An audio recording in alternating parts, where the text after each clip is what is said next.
지금 일본은 현재 대혼돈 그 자체입니다. 방금 전 자위대 핵심 간부가 기자들 앞에서 믿기 어려운 선언을 했기 때문인데요. 저는 지금 이순간부로 일본을 버립니다. 그리고 어머니와 함께 떠납니다. 이 한마디에 일본 군부는 패닉에 빠졌습니다. 독도 작전의 설계자이자 자위대 두 번째 뇌로 불리던 그가 왜 모든 지위와 명예를 버린 채 조국을 떠난 걸까요? 그 이유는 단 하나. 일본 의료가 죽어가던 78세 홀어머니의 치료를 중단했기 때문인데요. 그리고 마지막 순간 그들을 받아준 나라는 단 한 곳. 바로 대한민국이었습니다. 지금 일본은 분노하고 한국은 또 한 번 운명적 선택 앞에 서 있습니다. 자위대 간부와 그의 가족 3대가 목숨을 걸고 한국으로 향한 이 충격적 사연. 지금부터 시작합니다. 그 전에 구독과 좋아요를 눌러주시면 이 영상이 일본에 일파만파 퍼지게 됩니다. 그리고 한국 의료진을 언제나 응원하신다면 한국 의료 최고라고 댓글로 남겨주세요. 또 어디서 듣고 계신지도 알려주세요. 우리 대한국민은 하나로 연결됩니다. 저는 사카이 마코토, 52세입니다. 일본 자위대 작전기획국 부국장이라는 직함까지 35년을 군에서 걸어왔습니다. 저를 아는 사람들은 제게 자위대의 두 번째 뇌라는 별명을 붙였죠. 모든 전략회의에서 제 손을 거치지 않은 작전은 없었고 제 판단 없이 움직이는 부대도 없었습니다. 그만큼 냉정했고 그만큼 강했습니다. 적어도 그날 전까지는요. 그날도 도쿄 방위성 지하 3층 작전실에는 20명이 넘는 고위 참모들이 모여 있었습니다. 독도 주변 해역 작전 최종 검토 회의였죠.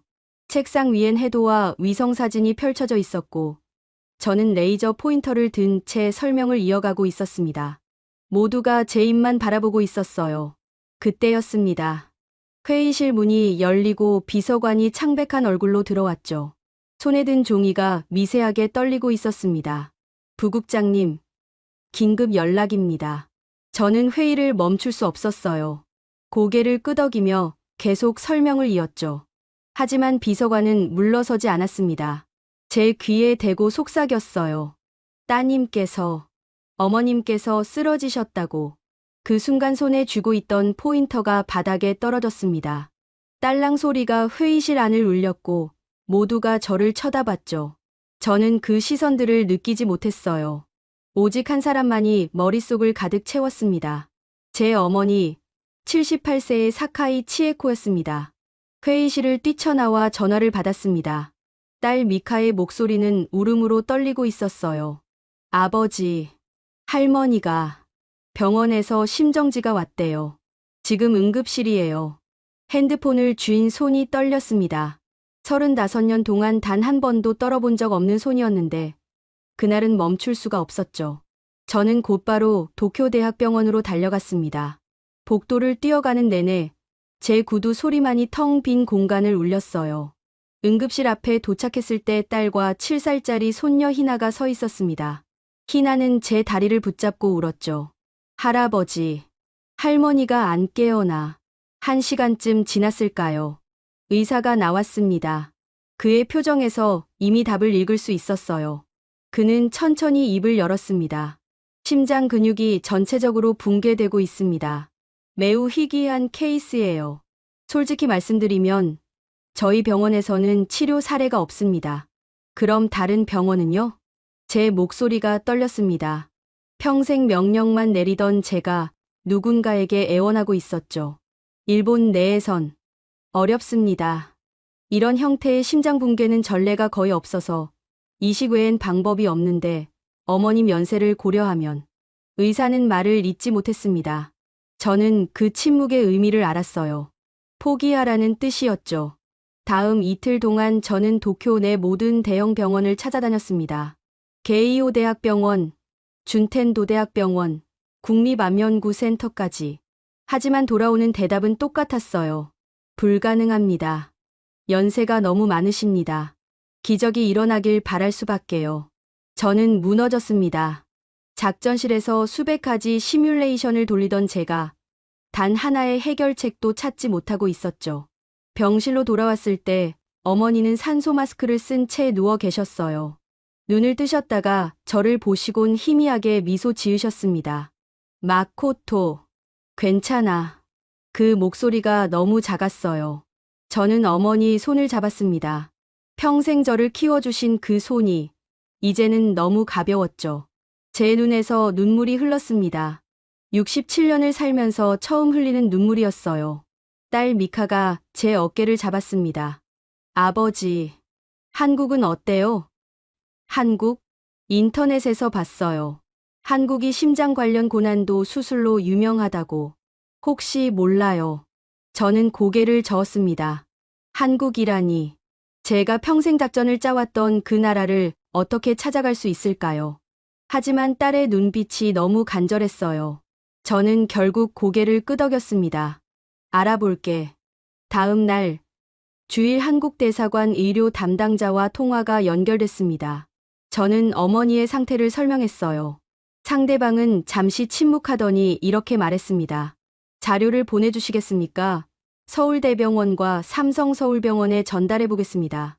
이틀 뒤 답이 왔습니다. 서울대병원 흉부외과에서 온 메시지였죠. 저희가 시도해 보겠습니다. 그 짧은 문장을 읽는 순간 제 손이 다시 떨렸습니다. 이번엔 두려움이 아니었어요. 희망이었습니다. 일본의 모든 병원이 불가능하다고 했던 그 병을 한국은 가능성이라고 말하고 있었죠. 저는 곧바로 방위성에 보고했습니다. 작전 회의를 중단하고 한국으로 가겠다고요. 상급자들은 경악했어요. 지금 무슨 소리요? 작전이 코앞인데 개인 사정으로 국가 임무를 포기할 셈이요? 하지만 저는 물러서지 않았습니다. 평생 명령에 복종했던 제가 처음으로 거부했죠. 어머니를 살려야 합니다. 그날 밤 저는 병실로 돌아와 어머니 손을 꼭 잡았습니다. 어머니는 희미하게 눈을 뜨셨어요. 엄마, 한국에 가요. 거기서 치료받을 수 있대요. 어머니는 고개를 저으셨습니다. 괜찮아. 내 일이 더 중요해. 아니에요. 제 목소리가 떨렸습니다. 엄마가 제일 중요해요. 평생 저를 키워주셨잖아요. 이젠 제가 엄마를 지킬 차례예요. 꼭 살려드릴게요. 어머니 눈에서 눈물이 흘렀습니다. 저도 울었어요. 딸과 손녀도 함께 울었죠. 그렇게 저희 가족은 결정했습니다. 한국으로 가기로요. 한국행을 결정한 다음 날 아침, 방위성에서 긴급 호출이 왔습니다. 저는 어머니 병실을 나와 복도 끝에서 전화를 받았어요. 방위 대신의 목소리는 차갑게 식어 있었습니다. 사카이 부국장, 지금 당장 복귀하시오. 죄송합니다. 어머니 치료가 먼저입니다. 작전 일정을 생각해 보시오. 당신 없이는 진행이 불가능하오. 저는 입술을 깨물었습니다. 35년 동안 제 모든 것을 바친 조직이었어요. 하지만 이번만큼은 흔들릴 수 없었죠. 대신을 세워주십시오. 저는 어머니와 함께 한국으로 갑니다. 전화기 너머로 한숨 소리가 들렸습니다. 좋소. 하지만 명심하시오. 이 결정의 책임은 당신이 지는 거요. 통화가 끊겼습니다. 저는 핸드폰을 쥔 채 한참을 서 있었어요. 35년의 시간이 흔들리는 느낌이었습니다. 하지만 뒤돌아 병실 문을 열었을 때 산소 마스크를 쓴 채 누워 계신 어머니를 보는 순간 모든 망설임이 사라졌죠. 오후가 되자 딸 미카가 병실로 들어왔습니다. 그녀의 얼굴은 붉게 부어 있었어요. 밤새 울었다는 걸 한눈에 알 수 있었죠. 아버지, 정말 가시는 거예요? 그래야 해. 미카는 제 손을 잡았습니다. 그녀의 손이 떨리고 있었어요. 아버지가 방위성을 떠나면 연금도 지원도 다 끊긴다는 거 아시죠? 알아. 그런데도요. 저는 딸의 눈을 똑바로 봤습니다. 내 할머니는 나를 키우기 위해 평생을 일했어. 아버지 없이 혼자서 말이야. 내가 어렸을 땐 새벽 4시에 일어나 생선 손질하러 가셨고 밤 10시가 넘어서야 집에 오셨지. 그렇게 번 돈으로 날 학교에 보내셨어. 내가 자위대에 들어갈 수 있었던 것도 이 자리까지 올 수 있었던 것도 전부 내 할머니 덕분이야. 제 목소리가 떨렸습니다. 이제 내가 할머니를 살려야 해. 그게 아들의 도리야. 미카는 울음을 터뜨렸습니다. 그녀가 제 품에 안겼고 저도 딸을 꼭 안았어요. 얼마나 지났을까요? 미카가 천천히 고개를 들었습니다. 저도 같이 가면 안 돼요? 안 돼. 제가 단호하게 말했습니다. 넌 여기 남아서 희나를 돌봐야 해. 아이는 학교도 가야 하고. 하지만 괜찮아. 할머니 상태가 안정되면 바로 연락할게. 사실 저는 딸을 보호하고 싶었어요. 만약 일본 정부가 저를 문제 삼는다면 가족까지 연루될 수 있었으니까요. 딸과 손녀만큼은 안전한 곳에 두고 싶었습니다. 다음 날 새벽, 우리는 하네다 공항으로 향했습니다. 앰뷸런스 안에서 어머니는 계속 산소호흡기에 의지하고 계셨어요. 의료진 2명이 동행했고 공항 의료진도 대기하고 있었죠. 모든 게 빠르게 진행됐습니다. 출국장 앞에서 미카와 희나가 저를 기다리고 있었어요. 희나는 제 다리를 붙잡고 울었습니다. 할아버지, 할머니, 꼭 낫게 해줘. 그럼, 할아버지가 꼭 그렇게 할게. 저는 손녀를 안아 올렸습니다. 희나의 작은 몸이 떨리고 있었어요. 7년을 살면서 할머니와 떨어져 본 적이 없었으니까요. 특히 작년부터 할머니가 자주 아프시면서 희나는 병문안도 못 가고 있었죠. 할아버지, 희나가 제 귀에 대고 속삭였습니다. 할머니한테 전해줘. 희나가 많이 보고 싶다고. 그럴게. 저는 손녀를 내려놓고 딸을 봤어요. 미카의 눈은 빨갛게 충혈돼 있었습니다. 아버지, 조심히 다녀오세요. 꼭요. 걱정 마. 하지만 미카는 고개를 떨구었습니다. 그녀의 어깨가 작게 떨렸어요. 저는 그 이유를 알았습니다. 미카와 어머니, 그러니까 제 딸과 제 어머니는 사이가 좋지 않았어요. 정확히는 서먹했죠. 미카가 20살 때였습니다. 그녀가 결혼하겠다고 했을 때 어머니는 반대하셨어요. 상대 남자가 불안정한 직업을 가지고 있다는 이유였죠. 미카는 그때 어머니와 크게 다퉜고 결국 집을 나갔습니다. 결혼은 했지만 그 뒤로 둘의 관계는 회복되지 않았어요. 몇 년 뒤 미카의 남편이 사고로 세상을 떠났습니다. 어머니는 장례식장에 오셨지만 미카는 어머니를 제대로 쳐다보지도 않았죠. 그 뒤로 15년이 흘렀습니다. 미카는 혼자 희나를 키웠고 어머니와는 명절에만 짧게 인사를 나누는 사이가 됐어요. 아버지, 미카가 떨리는 목소리로 말했습니다. 할머니께 미안하다고 전해주세요. 저는 딸의 어깨를 잡았습니다. 내가 직접 말해. 할머니 나으시면 제가 할 수 있을까요? 할 수 있어. 저는 딸을 꼭 안았어요. 미카는 제 품에서 한참을 울었습니다. 그 울음 속에 15년의 후회가 섞여 있다는 걸 저는 알았죠. 출국 심사를 마치고 탑승구로 향했습니다. 뒤돌아보니 미카와 희나가 유리창 너머로 손을 흔들고 있었어요. 저는 손을 들어 답했습니다. 그 순간 가슴이 무너지는 것 같았어요. 제가 지켜야 할 사람들을 남겨두고 떠나는 기분이었죠. 비행기에 오르자 의료진이 어머니를 특별 좌석에 안착시켰습니다. 저는 어머니 옆에 앉아 손을 잡았어요. 어머니는 눈을 뜨셨다가 저를 보며 희미하게 미소 지으셨습니다. 마코토, 미안해. 왜요? 내 일을 망쳤구나. 저는 고개를 저었습니다. 아니에요. 엄마가 더 중요해요. 어머니는 더 이상 말하지 않으셨어요. 다만 제 손을 꼭 쥐셨죠. 그 손의 온기가 점점 약해지는 게 느껴졌습니다. 비행기가 이륙했습니다. 창밖으로 도쿄의 불빛이 멀어지고 있었어요. 저는 평생을 살아온 그 도시를, 그 나라를 지금 떠나고 있었습니다. 어디로 가는지도 모른 채요. 다만 한 가지는 확실했습니다.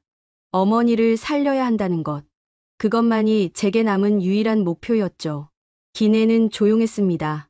승객들은 대부분 잠들어 있었고 저만 깨어 있었어요. 어머니의 호흡 소리를 듣고 있었습니다. 규칙적이지 않았어요. 가끔 끊어질 듯 약해졌다가 다시 거칠어지곤 했죠. 저는 창밖을 봤습니다. 구름 사이로 희미한 별빛이 보였어요. 그 빛을 보면서 생각했습니다. 제가 지금 하고 있는 선택이 옳은 걸까요? 조국을 저버린 제가 과연 어머니를 살릴 자격이 있을까요? 하지만 곧 고개를 저었습니다. 조국도, 자격도, 그 어떤 것도 중요하지 않았어요. 지금 제 곁에서 숨 쉬고 계신 이 분만이 저의 전부였으니까요. 비행기는 어둠 속을 가로질러 한국으로 향하고 있었습니다. 저는 어머니 손을 꼭 쥔 채 눈을 감았어요. 그리고 기도했습니다. 평생 한 번도 해본 적 없는 기도를요. 부디 어머니를 살려주십시오. 비행기가 이륙한 지 40분쯤 지났을까요? 저는 어머니 손을 잡은 채 가만히 앉아 있었습니다. 기내는 여전히 조용했어요. 대부분의 승객들이 잠들어 있었고 어두운 조명 아래서 가끔 기침 소리나 아이의 칭얼거림만 들렸죠. 그때였습니다. 어머니의 손에서 힘이 빠지는 게 느껴졌어요. 엄마? 저는 급히 어머니 얼굴을 들여다봤습니다. 눈을 감고 계셨어요. 하지만 뭔가 달랐죠. 호흡이 너무 약했습니다. 산소 마스크 안쪽에 김이 거의 서리지 않았어요. 엄마, 엄마. 제가 어머니를 흔들었습니다. 반응이 없었어요. 저는 곧바로 호출 버튼을 눌렀습니다. 승무원이 달려왔죠. 어떻게 되셨나요? 숨을 제대로 안 쉬어요. 승무원의 얼굴이 굳었습니다. 그녀는 즉시 다른 승무원을 불렀고 기내 방송이 울려 퍼졌어요. 승객 여러분 중 의료진이 계시다면 급히 32A 좌석으로 와주시기 바랍니다. 제 심장이 터질 것 같았습니다. 주변 승객들이 하나둘 깨어나 저희를 쳐다보기 시작했어요. 저는 어머니 손을 꼭 쥐었습니다. 손이 차갑게 식어가고 있었죠. 엄마, 제발 버티세요. 그때 뒤쪽에서 누군가 빠르게 다가오는 발소리가 들렸습니다. 30대쯤 돼 보이는 남자였어요. 그는 제게 다가오더니 침착한 목소리로 물었습니다. 제가 의사입니다. 어떤 상황이신가요? 어머니가 심장이 안 좋으신데 갑자기 숨을. 남자는 고개를 끄덕이더니 곧바로 어머니께 다가갔습니다. 산소 마스크를 확인하고 맥박을 짚었어요. 그의 손놀림은 빠르고 정확했죠. 심박수가 너무 약합니다. 지금 당장 응급처치가 필요해요. 그는 승무원에게 말했습니다. 응급키트 가져오세요. 에피네프린 준비하고요. 승무원이 급히 움직였습니다. 남자는 제게 물었어요. 어머님 병력이 어떻게 되시나요? 심장 근육이 붕괴되고 있대요. 일본에선 치료가 불가능하다고 해서 한국으로 가는 중입니다. 남자의 눈빛이 날카로워졌습니다. 심근병증인가요? 그렇다고 했어요. 알겠습니다. 그는 더 이상 묻지 않았어요. 응급키트가 도착하자 그는 능숙하게 약물을 준비했습니다. 주사기를 들고 어머니 팔의 정맥을 찾았죠. 저는 숨도 쉴 수 없었어요. 그저 지켜볼 수밖에 없었습니다. 약물이 투입됐습니다. 10초, 20초가 지났어요. 어머니는 여전히 움직이지 않으셨죠. 제 온몸이 얼어붙는 것 같았습니다. 제발, 제가 중얼거렸습니다. 제발요. 그때 어머니의 손가락이 미세하게 움직였어요. 저는 그걸 놓치지 않았습니다. 엄마. 남자가 다시 맥박을 확인했습니다. 그의 얼굴에 안도의 빛이 스쳤어요. 돌아오셨습니다. 심박수가 회복되고 있어요. 저는 그 자리에 주저앉을 뻔했습니다. 다리에 힘이 풀렸어요. 남자가 제 어깨를 잡았죠. 괜찮으세요? 감사합니다.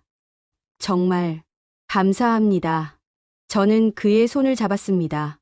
67년을 살면서 누군가에게 이렇게 감사한 적이 있었나 싶었어요. 남자는 제 손을 가볍게 두드렸습니다. 저는 김준호라고 합니다. 서울대병원 흉부외과 전공의예요. 서울대병원이요? 네. 마침 학회 참석차 도쿄 갔다가 돌아가는 길이었어요. 저는 그 말에 온몸에 전율이 흘렀습니다. 서울대병원. 바로 어머니를 받아주겠다고 했던 그 병원이었죠. 이게 우연일까요? 아니면 어머님을 서울대병원으로 모시는 거였군요. 김준호 씨가 말했습니다. 제가 보겠습니다. 인천공항 도착하는 즉시 병원으로 이송될 수 있게 준비하죠. 그는 곧바로 휴대전화를 꺼냈습니다. 기내 모드였지만 승무원에게 양해를 구하고 위성전화로 연결했어요. 누군가와 빠르게 통화하더니 고개를 끄덕였죠. 병원에 연락했습니다. 공항에 의료진이 대기할 거예요. 도착하자마자 바로 이송 가능합니다. 정말 감사합니다. 저는 계속 그 말밖에 할 수 없었어요. 김준호 씨는 어머니 곁에 앉아 계속 상태를 확인했습니다. 맥박을 체크하고 호흡을 살폈어요. 그의 손은 한 번도 떨리지 않았죠. 걱정 마세요. 한국에 도착할 때까지 제가 옆에 있겠습니다. 그 말에 저는 고개를 숙였습니다. 눈물이 흘렀어요. 낯선 나라로 가는 비행기 안에서 낯선 사람이 제 어머니를 살리기 위해 최선을 다하고 있었습니다. 저는 이 사람을, 이 순간을 평생 잊지 못할 것 같았어요. 비행기는 계속 어둠 속을 날아가고 있었습니다. 하지만 이제 그 어둠이 무섭지 않았어요. 희미한 빛이 보였으니까요. 1시간 뒤 기내 방송이 울렸습니다. 승객 여러분, 곧 인천국제공항에 도착하겠습니다. 창밖을 보니 한국의 불빛이 보이기 시작했어요. 수많은 불빛들이 어둠 속에서 반짝이고 있었죠. 저는 그 불빛을 보면서 생각했습니다. 저 불빛 중 하나가 어머니를 살릴 수 있을까요? 비행기가 착륙했습니다. 바퀴가 활주로에 닿는 순간 저는 숨을 크게 내쉬었어요. 김준호 씨가 말했습니다. 도착했습니다. 이제 시작이에요. 문이 열리자 의료진이 대기하고 있었습니다. 4명의 응급구조사가 들것을 들고 올라왔어요. 그들은 신속하게 어머니를 들것에 옮겼죠. 모든 게 빠르게 진행됐습니다. 저는 그들을 따라 비행기에서 내렸습니다. 공항 안은 밝았어요. 형광등, 불빛 아래에서 의료진의 얼굴이 또렷하게 보였죠. 그들은 하나같이 진지한 표정이었습니다. 서울대병원으로 바로 이송합니다. 보호자분도 함께 타세요. 저는 앰뷸런스에 올랐습니다. 어머니는 여전히 산소 마스크를 쓰고 계셨어요. 저는 어머니 손을 잡았습니다. 아직 차가웠지만 아까보단 조금 따뜻했어요. 앰뷸런스가 출발했습니다. 사이렌 소리가 울렸고 차는 빠르게 달리기 시작했죠. 창밖으로 한국의 밤 풍경이 지나갔습니다. 고층 빌딩들, 환한 거리, 오가는 사람들. 모든 게 낯설었어요. 하지만 두렵지 않았습니다. 김준호 씨가 함께 타고 있었어요. 그는 계속 어머니 상태를 확인했습니다. 저는 그에게 물었어요. 정말 괜찮을까요? 최선을 다하겠습니다. 그는 제 눈을 똑바로 봤습니다. 서울대병원은 심장 수술로 유명합니다. 일본에서 불가능하다고 했던 것도 저희는 가능하게 만들 수 있어요. 저는 그 말을 믿고 싶었습니다. 아니, 믿어야 했어요. 이제 다른 선택지는 없었으니까요. 앰뷸런스는 고속도로를 달렸습니다. 서울이 가까워지고 있었어요. 저는 어머니 손을 꼭 쥐었습니다. 엄마, 곧 도착해요. 조금만 더 버티세요. 어머니는 대답하지 않으셨습니다. 다만 제 손을 아주 약하게 쥐셨죠. 그 작은 힘이 저에게는 전부였습니다. 서울대병원 응급실 문이 열렸습니다. 의료진이 어머니를 실은 들것을 밀고 안으로 들어갔어요. 저는 그 뒤를 따라갔죠. 복도는 환했습니다. 형광등 불빛이 너무 밝아서 눈이 부셨어요. 하지만 저는 멈출 수 없었습니다. 어머니가 가는 곳이라면 어디든 따라가야 했으니까요. 보호자분은 여기서 대기해 주세요. 간호사가 저를 막아섰습니다. 저는 고개를 끄덕였어요. 어머니가 실린 들것이 이중문 너머로 사라졌습니다. 문이 닫히는 소리가 복도에 울렸죠. 저는 그 자리에 멈춰 섰습니다. 다리에 힘이 없었어요. 벽에 기대어 천천히 주저앉았습니다. 비행기에서, 앰뷸런스에서 계속 달려온 긴장이 한꺼번에 풀리는 기분이었죠. 얼마나 지났을까요? 누군가 제 앞에 섰습니다. 고개를 들어보니 김준호 씨였어요. 물 드세요. 그가 생수병을 건넸습니다. 저는 받아서 한 모금 마셨어요. 목이 타들어가는 것 같았죠. 감사합니다. 지금 응급처치 중이에요. 곧 담당 교수님이 오실 겁니다. 김준호 씨가 제 옆에 앉았습니다. 일본에서 오시느라 힘드셨죠? 괜찮습니다. 저는 고개를 저었어요. 어머니만 살릴 수 있다면요. 그때 복도 끝에서 두 사람이 빠르게 걸어왔습니다. 한 명은 60대쯤 돼 보이는 의사였고 다른 한 명은 정장 차림의 남자였어요. 의사가 먼저 입을 열었습니다. 사카이 마코토 씨 맞으신가요? 네. 저는 흉부외과 박준혁 교수입니다. 어머님 상태를 확인했어요. 저는 벌떡 일어섰습니다. 어떻습니까? 박준혁 교수는 잠시 침묵했습니다. 그의 표정이 무거웠어요. 심각합니다. 심장 근육이 거의 전체적으로 손상됐어요. 일본 의료진이 보낸 자료를 봤는데 솔직히 이 정도 상태에서 일주일을 버티신 게 기적입니다. 제 가슴이 철렁 내려앉았습니다. 그럼 치료가 불가능하진 않습니다. 박준혁 교수가 말했습니다. 하지만 고난도 이식 수술이 필요해요. 기증자를 찾아야 하고 수술 과정도 매우 복잡합니다. 어머님 연세를 고려하면 위험 부담도 크고요. 그래도 가능하단 말씀이죠. 저는 그의 눈을 똑바로 봤습니다. 일본에선 모두 불가능하다고 했어요. 하지만 선생님은 지금 가능하다고 하셨잖아요. 박준혁 교수는 고개를 끄덕였습니다. 네. 저희는 시도해 볼 겁니다. 최선을 다하겠습니다. 저는 그 자리에서 고개를 숙였습니다. 깊게요. 부탁드립니다.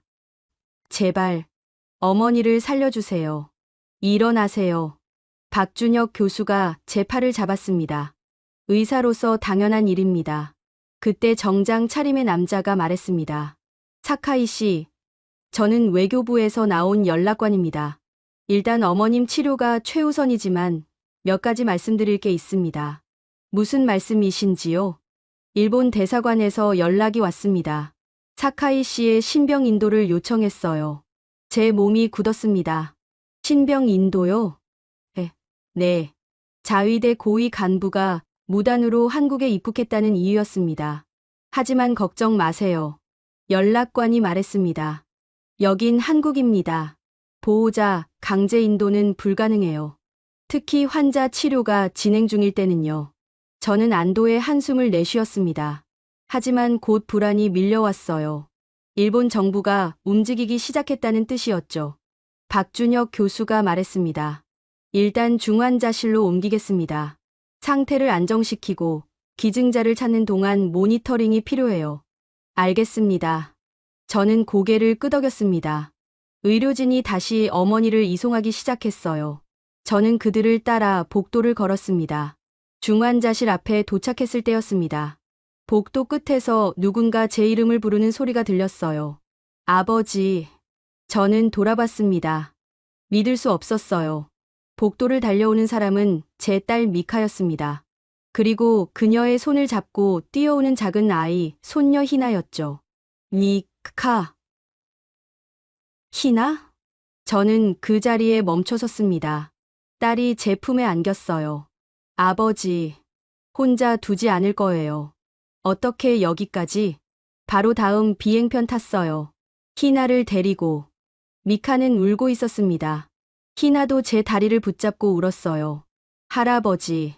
할머니는요? 할머니 어디 있어요? 저는 손녀를 안아 올렸습니다. 희나의 얼굴은 눈물로 범벅이었어요. 할머니는 지금 치료받고 계셔. 조금만 기다리면 볼 수 있어. 정말요? 그럼. 저는 딸과 손녀를 꼭 안았습니다. 세 사람이 복도에서 한참을 그렇게 서 있었어요. 지나가는 사람들이 저희를 쳐다봤지만 신경 쓰이지 않았죠. 박준혁 교수가 다가왔습니다. 가족분들이신가요? 네. 제 딸과 손녀입니다. 그렇군요. 환자분 마음에 힘이 되겠어요. 교수는 미소를 지었습니다. 그리고 중환자실 문을 가리켰어요. 저쪽 유리창으로 보실 수 있습니다. 직접 들어가실 순 없지만 얼굴은 볼 수 있어요. 저희는 유리창 앞으로 갔습니다. 안을 들여다보니 어머니가 침대에 누워 계셨어요. 수많은 선과 기계에 둘러싸여 있었죠. 희나가 유리창을 두드렸습니다. 할머니. 하지만 어머니는 눈을 뜨지 않으셨어요. 희나는 울음을 터뜨렸습니다. 할머니. 나야. 희나야. 저는 손녀를 안아 올렸습니다. 희나는 제 어깨에 얼굴을 묻고 흐느꼈어요. 미카도 유리창에 손을 대고 눈물을 흘렸습니다. 어머니, 버티세요. 제발요. 그때 복도에 여러 사람의 발소리가 들렸습니다. 돌아보니 정장을 입은 남자들이 다가오고 있었어요. 앞에 선 남자가 말했습니다. 사카이 마코토 씨입니까? 그렇습니다. 저희는 일본 대사관에서 나왔습니다. 사카이 씨의 귀국을 돕기 위해 왔어요. 제 몸이 긴장했습니다. 저는 귀국할 수 없습니다. 어머니 치료가 끝날 때까지요. 이건 명령입니다. 방위성에서 직접 내린 명령이에요. 남자가 한 발짝 다가왔습니다. 그 순간 또 다른 남자가 저희 사이에 섰어요. 아까 봤던 외교부 연락관이었습니다. 잠깐만요. 연락관이 말했습니다. 여긴 한국입니다. 환자 보호자를 강제로 데려갈 순 없어요. 이건 외교 문제입니다. 대사관 직원이 목소리를 높였습니다. 사카이 씨는 일본 자위대 소속이고 무단으로 한국에 입국했어요. 하지만 환자 보호자이기도 합니다. 연락관이 단호하게 말했습니다. 한국 법으로는 환자 치료 중 보호자를 강제 인도할 수 없습니다. 특히 생명이 위급한 경우엔요. 대사관 직원은 말을 잇지 못했습니다. 연락관이 덧붙였어요. 더 이상의 압박은 외교 문제가 될 겁니다. 물러나 주시죠. 잠시 침묵이 흘렀습니다. 대사관 직원은 저를 노려보다가 고개를 돌렸어요. 보고하겠습니다. 그들이 복도를 떠났습니다. 저는 그제야 숨을 내쉬었어요. 다리가 후들거렸습니다. 연락관이 제 어깨를 두드렸습니다. 괜찮으세요? 감사합니다. 당연한 일입니다. 어머님 치료에 집중하세요. 저는 고개를 숙였습니다. 낯선 나라에서 낯선 사람들이 저와 제 가족을 지켜주고 있었어요. 저는 지금 무엇을 경험하고 있는 걸까요? 미카가 제 손을 잡았습니다. 아버지, 괜찮으세요? 응, 괜찮아. 저는 딸을 봤습니다. 그녀의 눈은 걱정으로 가득했어요. 이제 우리 셋이 함께야. 할머니를 지켜야 해. 네. 미카가 고개를 끄덕였습니다. 희나도 제 손을 잡았어요. 할아버지, 무서워? 아니, 저는 손녀를 안아 올렸습니다. 이제 안 무서워. 우리 함께니까. 저희는 다시 유리창 앞으로 갔습니다. 어머니는 여전히 누워 계셨어요. 하지만 이제 혼자가 아니었습니다. 저희 셋이 함께 지켜보고 있었죠. 복도에 밤이 깊어가고 있었습니다. 하지만 저희는 그 자리를 떠나지 않았어요. 떠날 수 없었죠. 어머니가, 할머니가 저 안에 계셨으니까요. 새벽 4시였습니다. 중환자실 앞 대기실에서 저는 눈을 붙이지 못하고 있었어요. 딸 미카는 의자에 기대어 잠들었고 희나는 미카 무릎에 머리를 올린 채 잠들어 있었죠. 저는 그 모습을 바라보다가 천천히 자리에서 일어났습니다. 복도를 걸었어요. 병원은 조용했습니다. 가끔 간호사들이 지나다니는 발소리와 기계 소리만 들렸죠. 저는 창밖을 내다봤습니다. 서울의 불빛이 아직 꺼지지 않고 있었어요. 주머니 속 핸드폰이 진동했습니다. 화면을 보니 일본에서 온 전화였어요. 저는 잠시 망설이다가 받았습니다. 여보세요. 사카이 부국장. 방위성 차관의 목소리였습니다. 차갑고 낮았어요. 지금 무슨 짓을 하고 있는 거요? 어머니 치료를 받고 있습니다. 당장 귀국하시오. 이건 명령이요. 저는 입술을 깨물었습니다. 불가능합니다. 사카이 부국장. 차관의 목소리가 높아졌습니다. 당신이 없으면 작전이 돌아가지 않소. 독도 주변 해역 작전이 사흘 앞으로 다가왔어요. 당신이 만든 계획인데 당신이 없으면 누가 지휘하란 말이오. 다른 사람을 세우십시오. 다른 사람? 차관이 비웃었습니다. 당신만큼 그 작전을 아는 사람이 어디 있소? 당신이 3년 동안 준비한 건데. 저는 대답하지 않았습니다. 차관이 숨을 크게 들이쉬는 소리가 들렸어요. 좋소. 그럼 이렇게 하죠. 오늘 안에 귀국하면 모든 걸 없던 일로 하겠소. 직위도, 연금도 모두 보장하겠소. 거절합니다. 사카이. 어머니가 더 중요합니다. 저는 단호하게 말했습니다. 35년 동안 나라를 위해 살았습니다. 하지만 이번만큼은 제 어머니를 위해 살겠습니다. 침묵이 흘렀습니다. 차관이 낮게 말했어요. 후회하게 될 거요. 전화가 끊겼습니다. 저는 핸드폰을 내려다봤어요. 손이 떨리고 있었습니다. 그날 오전 도쿄 방위성 회의실에서는 긴급 회의가 열렸습니다. 저는 나중에 그 사실을 알게 됐어요. 회의실엔 20여 명의 고위 간부들이 모였고 주제는 단 하나였죠. 사카이 마코토를 어떻게 할 것인가. 강경파 간부들은 목소리를 높였다고 합니다. 사카이는 반역자요. 작전을 벌이고 도망친 거 아니오? 당장 귀국시켜야 하오. 필요하면 강제로라도. 하지만 현실파 참모들은 달랐어요. 사카이 없이 작전이 가능하겠소. 그가 만든 계획인데 그를 처벌하면 사기가 떨어질 거요. 누가 나라를 위해 헌신하고 싶겠소?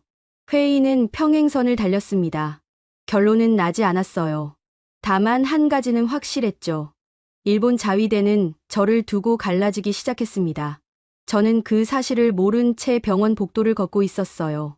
중환자실로 돌아왔을 때 미카와 희나가 깨어 있었습니다. 희나는 유리창에 얼굴을 대고 안을 들여다보고 있었어요. 할아버지. 희나가 저를 보고 손을 흔들었습니다. 할머니가 손가락 움직였어. 정말? 저는 급히 유리창으로 다가갔습니다. 어머니는 여전히 눈을 감고 계셨지만 손가락이 미세하게 움직이고 있었어요. 할머니. 제 목소리가 떨렸습니다. 미카가 제 옆에 섰어요. 아버지, 할머니 들으실 수 있을까요? 모르겠구나. 저는 유리창에 손을 댔습니다. 하지만 말해야 해. 우리가 여기 있다고. 미카도 유리창에 손을 댔어요. 희나는 유리창을 두드리며 외쳤습니다. 할머니. 나야. 희나야. 할머니 힘내. 간호사가 나와서 조용히 하라고 했지만 희나는 멈추지 않았어요. 할머니. 우리 같이 한강 가자. 약속했잖아. 저는 손녀를 말리지 않았습니다. 그 목소리가 어머니께 닿기를 바랐어요. 오후가 되자 박준혁 교수가 찾아왔습니다. 사카이 씨, 잠깐 얘기 좀 하죠. 저는 교수를 따라 상담실로 갔어요. 교수는 자료를 펼쳐 보이며 말했습니다. 기증자 명단을 찾고 있습니다. 하지만 어머님 혈액형이 AB형 음성이라 쉽지 않아요. 시간이 얼마나 걸립니까? 빠르면 이틀, 늦으면 일주일입니다. 저는 고개를 떨구었습니다. 일주일. 버티실 겁니다. 박준혁 교수가 제 어깨를 두드렸습니다. 어머님은 강하세요. 여기까지 오신 분이에요. 감사합니다. 저는 상담실을 나와 다시 중환자실로 향했습니다. 복도를 걷는데 앞에서 누군가 서 있었어요. 정장을 입은 남자였죠. 사카이 씨, 누구십니까? 국정원에서 나왔습니다. 남자가 명함을 건넸습니다. 저는 받아들었어요. 무슨 일이십니까? 일본 대사관이 계속 압박하고 있습니다. 사카이 씨를 데려가려고요. 그래서요? 걱정 마세요. 남자가 말했습니다. 저희가 맡겠습니다. 환자 치료가 진행 중인 한 누구도 사카이 씨를 건드릴 수 없어요. 왜? 저를 도와주시는 겁니까? 남자는 잠시 침묵했습니다. 그리고 말했어요. 여긴 한국입니다. 생명을 살리는 게 먼저예요. 정치는 그 다음이죠. 저는 그 말에 가슴이 뜨거워지는 걸 느꼈습니다. 남자가 덧붙였어요. 일본 정부가 뭐라고 하든 어머님 치료에만 집중하세요. 나머지는 저희가 처리하겠습니다. 감사합니다. 저는 깊게 고개를 숙였습니다. 남자는 고개를 끄덕이고 떠났어요. 중환자실로 돌아왔을 때 미카가 유리창 앞에서 울고 있었습니다. 희나는 엄마를 안아주고 있었어요. 미카야, 왜 그래? 저는 딸에게 다가갔습니다. 미카는 고개를 들었어요. 눈이 빨갛게 부어 있었죠. 아버지, 제가 할머니한테 잘못했어요. 무슨 소리니? 15년 동안 제대로 말도 안 했잖아요. 할머니가 제 결혼 반대했다고. 화냈잖아요. 미카의 목소리가 떨렸습니다. 그때 할머니 말이 맞았어요. 남편은 일찍 세상을 떠났잖아요. 할머니가 미리 알았던 거예요. 근데 저는 그걸 인정 못했어요. 미카야, 이제라도 사과하고 싶어요. 할머니한테요. 미안하다고. 그동안 못난 딸이었다고. 미카는 유리창에 이마를 대고 흐느꼈습니다. 엄마, 미안해요. 정말 미안해요. 다시 한 번만 나한테 기회를 주세요. 희나가 엄마를 꼭 안았어요. 엄마, 울지 마. 할머니 깨어나면 말할 수 있어. 그럴 수 있을까? 응. 희나가 고개를 끄덕였습니다. 할머니는 엄마 사랑해. 맨날 나한테 그랬어. 엄마 걱정된다고. 미카는 더 크게 울었습니다. 저도 눈물이 났어요. 저희 가족은 너무 오랫동안 서로에게 상처를 주고 살았습니다. 이제라도 그 상처를 아물게 할 수 있을까요? 밤이 깊어갔습니다. 저희는 여전히 유리창 앞을 지키고 있었어요. 어머니는 움직이지 않으셨지만 저희는 믿었습니다. 깨어나실 거라고요. 새벽 2시쯤 제 핸드폰이 다시 울렸습니다. 일본에서 온 문자였어요. 최후 통첩. 내일까지 귀국하지 않으면 파면. 연금 몰수. 가족 지원 중단. 저는 문자를 읽고 핸드폰을 꺼버렸습니다. 이제 돌아갈 곳은 없었어요. 하지만 괜찮았습니다. 제 자리는 여기였으니까요. 어머니 곁에, 가족 곁에요. 새벽 2시 30분이었습니다. 저는 복도 의자에 앉아 있었어요. 미카와 희나는 제 양옆에서 잠들어 있었죠. 희나는 제 무릎에 머리를 기댄 채 작은 코를 골고 있었습니다. 저는 잠들 수 없었어요. 어머니가 누워 계신 중환자실을 계속 바라보고 있었죠. 유리창 너머로 의료진이 오가는 모습이 보였습니다. 모니터에 불빛이 깜박이고 있었어요. 그때였습니다. 중환자실 안이 갑자기 밝아졌어요. 의료진이 한꺼번에 어머니 침대로 달려갔습니다. 경보음이 울렸죠. 저는 벌떡 일어났습니다. 희나가 떨어질 뻔했지만 미카가 얼른 받았어요. 무슨 일이야? 미카가 잠에서 깨며 물었습니다. 모르겠어. 뭔가. 저는 유리창으로 달려갔습니다. 안을 들여다보니 의사와 간호사들이 어머니를 둘러싸고 있었어요. 누군가 심폐소생술을 하고 있었죠. 안 돼. 제 입에서 신음이 새어 나왔습니다. 안 돼. 엄마. 미카가 제 옆으로 달려왔어요. 희나도 눈을 비비며 왔죠. 할아버지. 무슨 일이야? 희나야. 저리 가 있어. 미카가 희나를 안았습니다. 하지만 희나는 유리창으로 다가왔어요. 할머니. 할머니. 희나가 유리창을 두드렸습니다. 하지만 안에서는 아무도 돌아보지 않았어요. 모두 어머니를 살리는 데 집중하고 있었죠. 문이 열리고 박준혁 교수가 나왔습니다.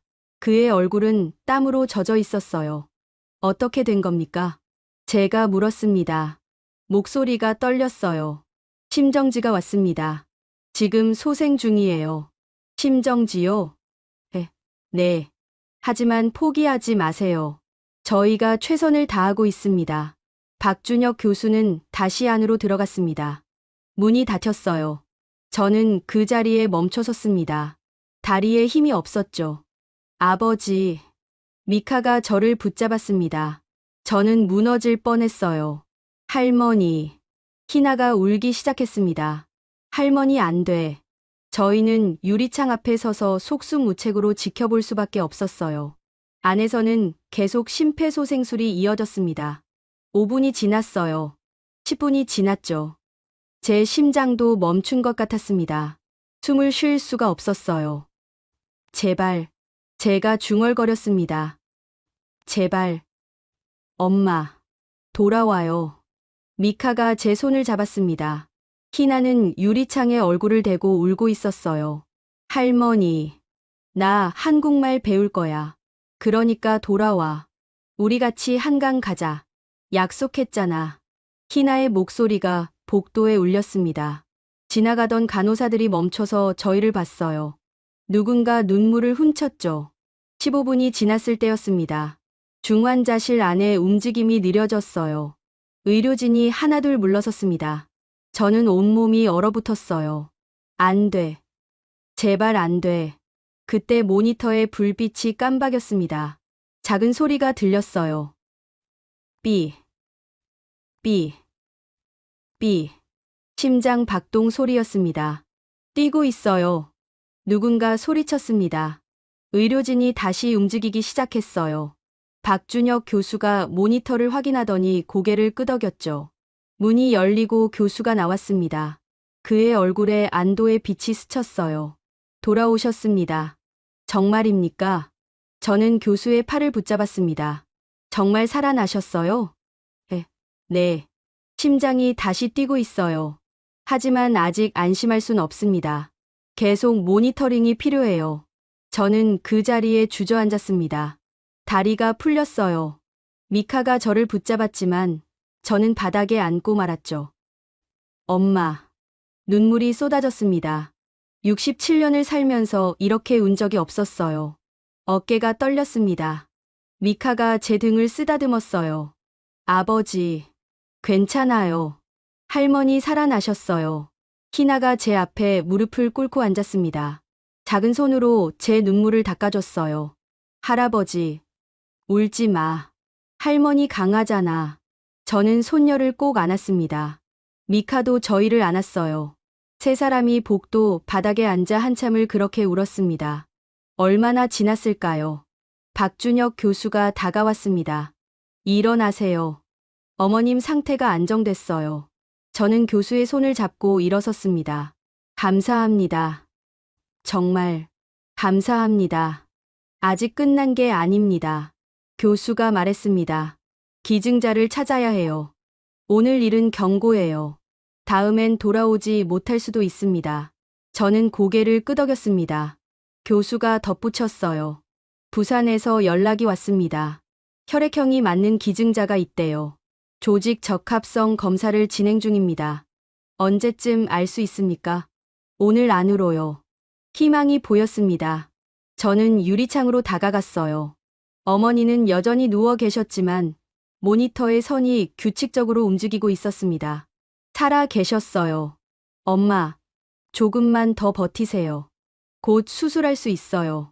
저는 유리창에 손을 댔습니다. 미카와 희나도 옆에 섰어요. 할머니, 우리 기다릴게요. 미카가 말했습니다. 깨어나서 우리 얘기 들어주세요. 할 말이 많아요. 할머니, 사랑해.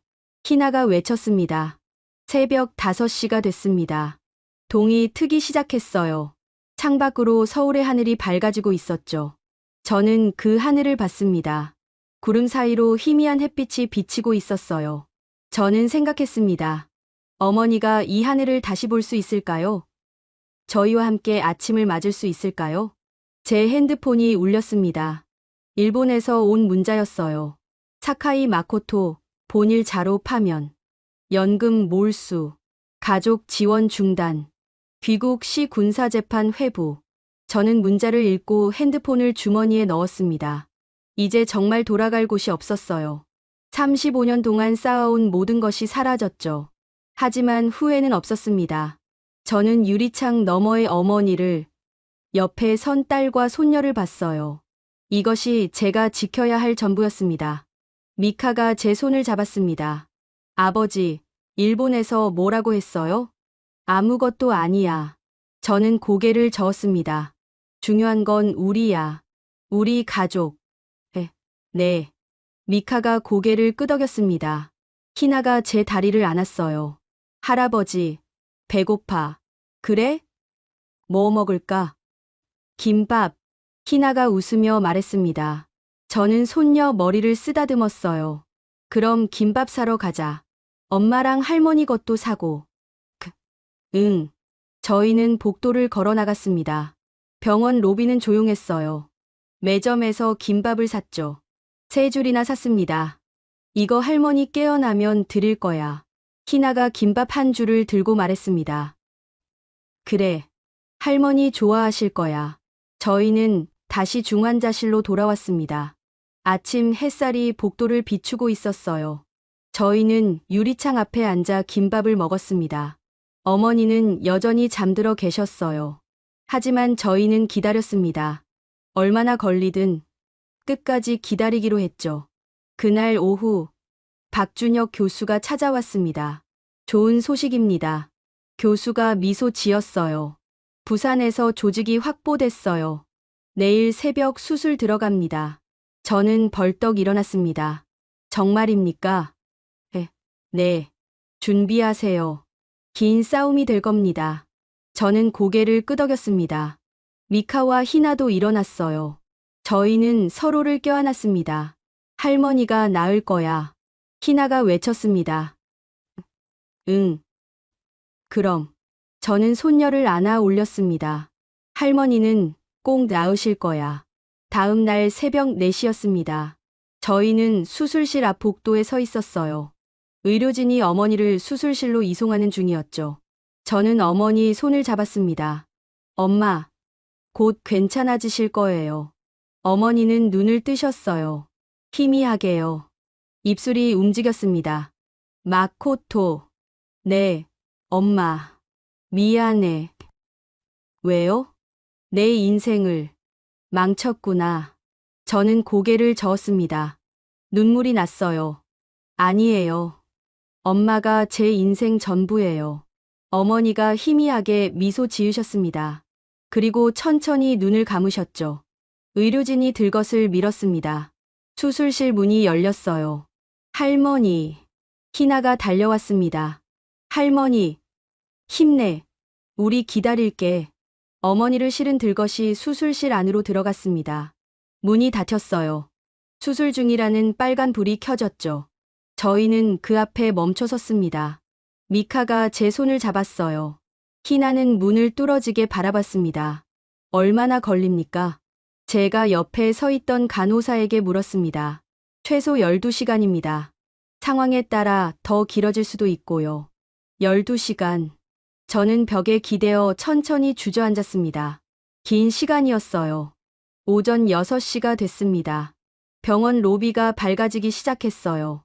사람들이 하나둘 들어왔죠. 저희는 여전히 수술실 앞에 있었습니다. 그때 복도 끝에서 누군가 빠르게 걸어왔어요. 국정원에서 봤던 그 남자였습니다.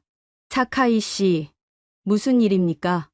일본 대사관에서 사람들이 왔습니다. 12명이에요. 저는 벌떡 일어났습니다. 12명이요? 네. 병원 정문에 있습니다. 사카이 씨를 데려가려고요.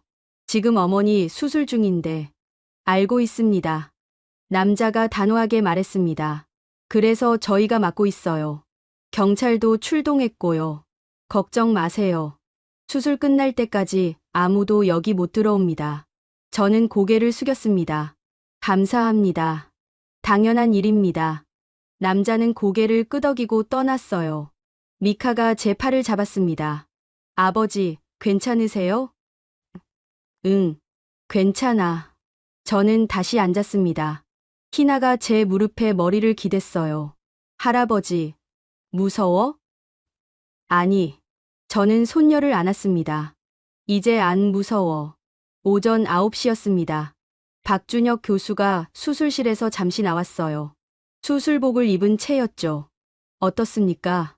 제가 급히 물었습니다. 진행 중입니다. 순조로워요. 정말입니까? 네. 하지만 아직 절반도 안 왔어요. 계속 기다려주세요. 교수는 다시 수술실로 들어갔습니다. 저는 안도의 한숨을 내쉬었어요. 정오가 됐습니다. 저희는 복도에서 도시락을 먹었어요. 미카가 사온 김밥이었죠. 하지만 목으로 넘어가지 않았습니다. 아버지, 드세요. 미카가 김밥을 제 입에 넣어줬습니다. 저는 억지로 삼켰어요. 희나도 먹어. 응. 희나는 김밥을 한 입 베어 물었습니다. 그리고 말했어요. 이거 할머니 깨어나면 같이 먹자.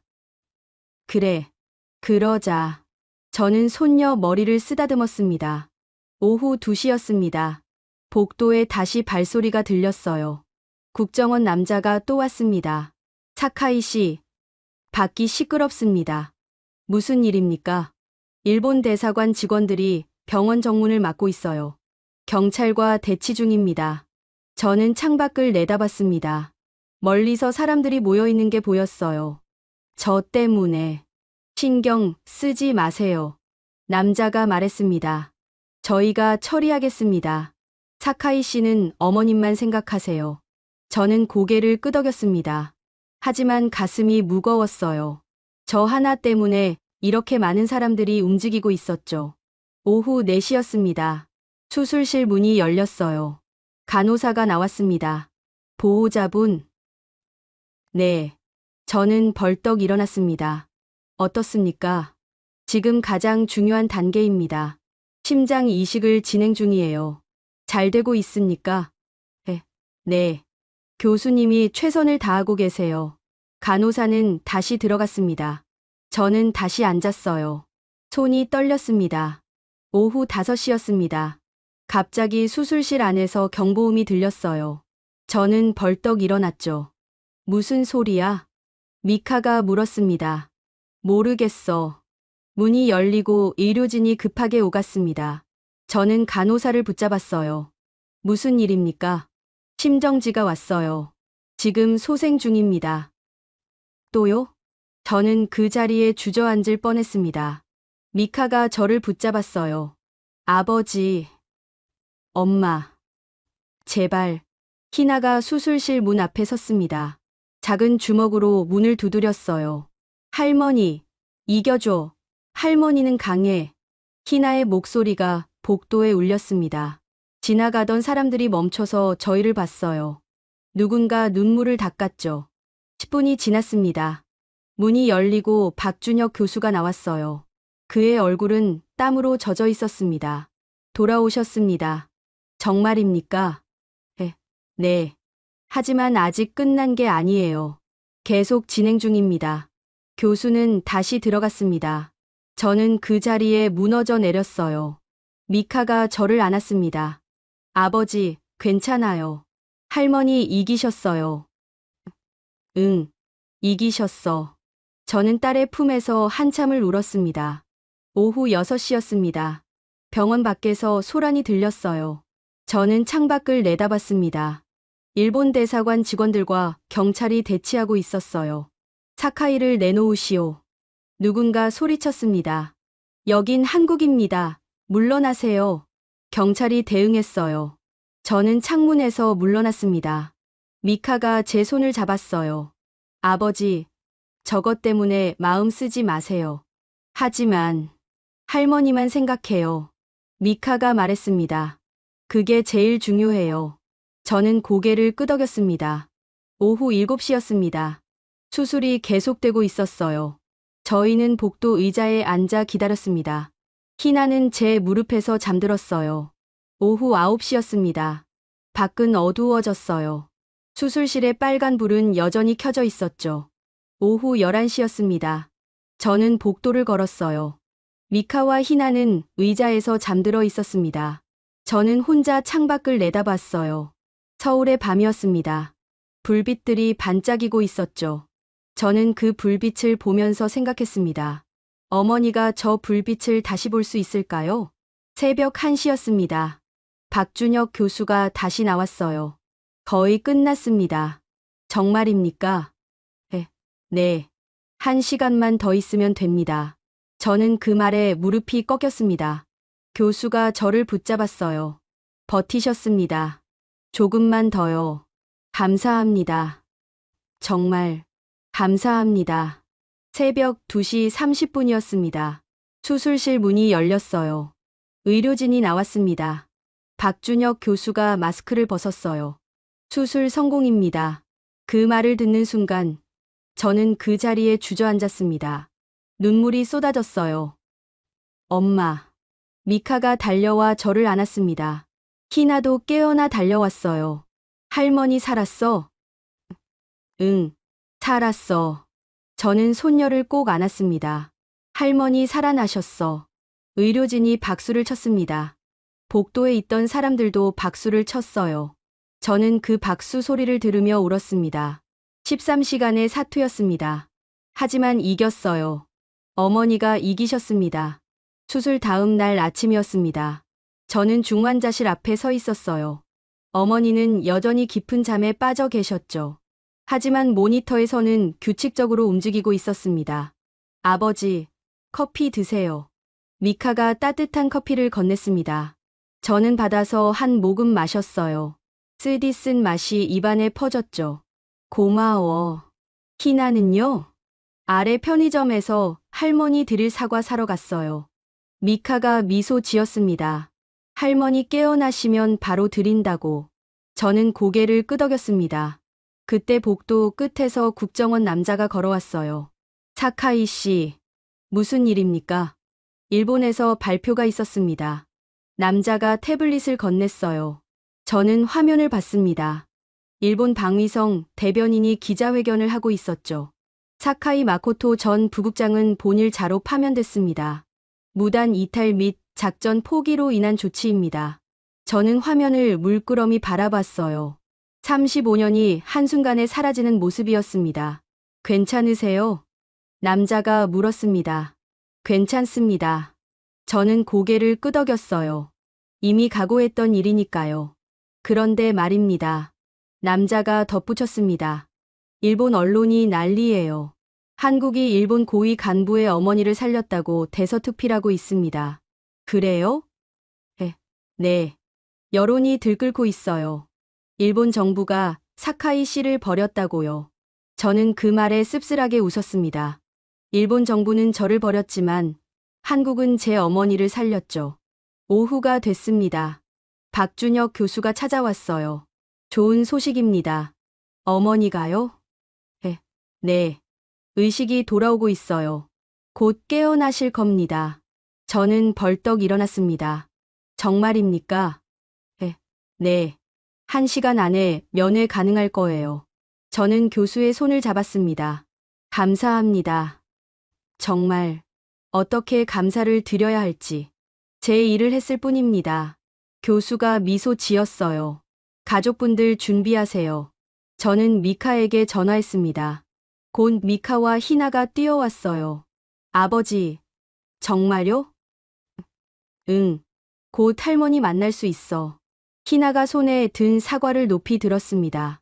이거 할머니 드릴 거야. 그래. 할머니 좋아하실 거야.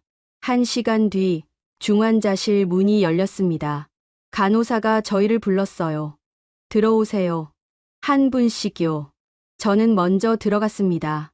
어머니는 침대에 누워 계셨어요. 눈을 뜨고 계셨습니다. 엄마. 제 목소리가 떨렸습니다. 어머니가 천천히 고개를 돌렸어요. 저를 보셨습니다. 마코토. 네, 엄마. 저예요. 저는 어머니 손을 잡았습니다. 따뜻했어요. 살아나셨어요. 수술 성공하셨어요. 어머니 눈에서 눈물이 흘렀습니다. 미안해. 내 인생을. 아니에요. 저는 고개를 저었습니다. 엄마가 살아 계신 게 제 인생 전부예요. 어머니가 제 손을 꼭 쥐셨어요. 고마워. 천만에요. 당연한 거예요. 저는 문을 열어 미카를 불렀습니다. 들어와. 할머니 깨어나셨어. 미카가 천천히 들어왔어요. 어머니를 봤습니다. 그리고 그 자리에 멈춰 섰어요. 어머니. 미카의 목소리가 떨렸습니다. 어머니가 미카를 보셨어요. 미카야. 어머니. 죄송해요. 미카가 침대 옆으로 다가왔습니다. 무릎을 꿇었어요. 15년 동안 제대로 인사도 못 드리고 정말 죄송해요. 어머니가 손을 뻗으셨습니다. 미카의 머리를 쓰다듬으셨어요. 괜찮아. 아니에요. 괜찮지 않아요. 미카가 울었습니다. 어머니 말씀이 맞았어요. 제가 잘못 선택했어요. 근데 저는 그걸 인정하기 싫어서 어머니를 멀리했어요. 다 지난 일이야. 어머니가 말씀하셨습니다. 이제 됐어. 다시 시작하자. 정말요? 그럼. 어머니가 미소 지으셨습니다. 미카가 어머니 손을 잡고 울었어요. 감사합니다. 다시 기회 주셔서. 저는 밖으로 나가 희나를 불렀습니다. 희나야, 들어가. 응. 희나가 사과를 들고 뛰어들어갔어요. 어머니를 보자 멈춰 섰습니다. 할머니, 희나야. 어머니가 손을 뻗으셨어요. 희나가 침대로 달려갔습니다. 할머니, 깨어났어. 응, 깨어났어. 어머니가 희나를 안으셨어요. 희나는 어머니 품에서 울었습니다. 무서웠어. 할머니 안 깨어날까봐. 미안해. 할머니가 걱정 끼쳤구나. 이제 괜찮아? 응, 이제 괜찮아. 희나가 사과를 내밀었습니다. 이거 할머니 드릴 거야. 한국 사과래. 맛있대. 고마워. 어머니가 사과를 받으셨어요. 희나의 머리를 쓰다듬으셨죠. 저희는 한참을 그렇게 있었습니다. 가족이 다시 하나가 되는 순간이었어요. 일주일이 지났습니다. 어머니는 회복실로 옮기셨어요. 상태가 좋아지고 계셨죠. 저희는 매일 병실을 찾아갔습니다. 어느 날 오후, 박준혁 교수가 찾아왔어요. 사카이 씨, 기자회견을 하시겠어요? 기자회견이요? 네. 일본 언론이 계속 취재 요청을 하고 있어요. 사카이 씨 이야기를 듣고 싶대요. 저는 잠시 생각했습니다. 그리고 고개를 끄덕였어요. 하겠습니다. 다음 날 병원 회의실에서 기자회견이 열렸습니다. 일본 기자들과 한국 기자들이 모였어요. 저는 단상에 섰습니다. 저는 사카이 마코토입니다. 전 일본 자위대 작전기획국 부국장이었습니다. 제 목소리가 회의실에 울렸어요. 제 어머니는 심장병으로 쓰러지셨습니다. 일본의 모든 병원이 불가능하다고 했죠. 하지만 한국은 달랐습니다. 한국은 제 어머니를 받아주었고 살려주었습니다. 저는 잠시 말을 멈췄습니다. 눈물이 날 것 같았어요. 한국은 사람을 살리는 나라입니다. 국적을 따지지 않았어요. 직업을 묻지 않았습니다. 오직 생명만을 봤죠. 카메라 플래시가 터졌습니다. 저는 일본에서 모든 것을 잃었습니다. 직위도, 연금도, 명예도요. 하지만 후회하지 않습니다. 제 어머니가 살아 계시니까요. 저는 고개를 들었습니다. 이제 저는 한국에서 살고 싶습니다. 제 가족과 함께요. 저희를 살려준 이 나라에서요. 기자회견이 끝난 뒤 뉴스가 나갔습니다. 일본에서 난리가 났어요. 자위대 고위 간부가 한국을 선택했다는 사실에 충격을 받았죠. 일본 방위성은 혼란에 빠졌습니다. 독도 작전은 무기한 연기됐어요. 사카이 없이는 작전이 불가능했으니까요. 한 달이 지났습니다. 어머니는 퇴원하셨어요. 저희는 서울의 작은 아파트를 구했습니다. 네 사람이 살기에 충분했어요. 어느 날 저녁, 저희는 한강공원에 나갔습니다. 희나가 원했어요. 할머니, 저기 봐. 유람선이야. 희나가 어머니 손을 잡고 뛰었습니다. 어머니는 천천히 걸으셨어요. 많이 좋아지셨죠? 조심해. 희나야. 미카가 뒤따라갔습니다. 저는 그 모습을 봤어요. 가족이었습니다. 다시 하나가 된 가족이요. 아버지. 미카가 제 옆으로 왔습니다. 후회 안 하세요? 뭘?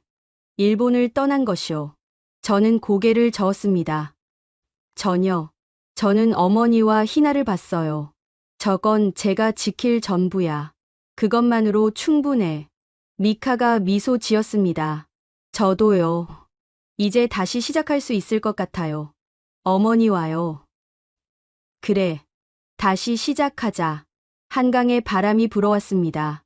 따뜻했어요. 희나가 소리쳤습니다. 할아버지. 엄마. 빨리 와. 저희는 희나에게 달려갔습니다. 어머니가 벤치에 앉아 계셨어요. 저희는 어머니 옆에 앉았죠. 엄마, 어떠세요? 좋구나. 어머니가 말씀하셨습니다. 정말 살아있다는 게 느껴져. 다행이에요. 마코토야. 네, 고마워. 날 살려줘서. 저는 어머니 손을 잡았습니다. 당연한 거예요. 그리고 어머니가 미카를 봤어요. 미카야, 너도 고마워. 할머니 곁에 와줘서. 어머니. 미카가 눈물을 닦았습니다. 앞으로 더 잘할게요. 넌 이미 잘하고 있어. 어머니가 희나를 안으셨어요. 우리 희나도 고마워. 할머니 힘 내게 해줘서. 할머니, 사랑해. 희나가 어머니를 껴안았습니다. 저희는 한참을 그렇게 앉아 있었어요. 해가 지고 있었습니다. 한강 위로 노을이 퍼지고 있었죠.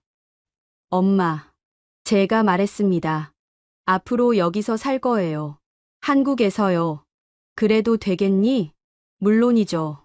저는 미소 지었습니다. 저희가 영주권 신청했어요. 승인 났대요. 정말? 네. 이제 저희는 한국 사람이에요. 어머니가 고개를 끄덕이셨습니다. 좋구나. 여긴 따뜻해. 그렇죠? 저는 한강을 바라봤습니다. 물이 반짝이고 있었어요. 한국은 저희를 살렸어요. 이제 저희 남은 인생은 여기서 살 거예요. 미카가 말했습니다. 저도 여기서 일 찾을 거예요. 희나도 학교 다니고요. 할머니, 나 한국말 배울 거야. 희나가 외쳤습니다. 그래, 열심히 배워야지. 어머니가 희나 머리를 쓰다듬으셨어요. 해가 완전히 졌습니다. 서울의 불빛이 하나둘 켜지기 시작했어요. 아름다운 밤이었습니다. 저는 생각했습니다. 35년을 일본에서 살았지만 진짜 삶은 지금 시작되는 것 같았어요. 가족과 함께 저희를 살려준 이 나라에서요. 아버지, 미카가 제 팔을 잡았습니다. 행복해요? 응. 저는 고개를 끄덕였습니다. 정말 행복해. 저희는 한참을 한강을 바라봤습니다. 바람이 불어왔어요. 따뜻한 바람이었죠. 일본은 혼란에 빠졌지만 저희는 평화로웠습니다.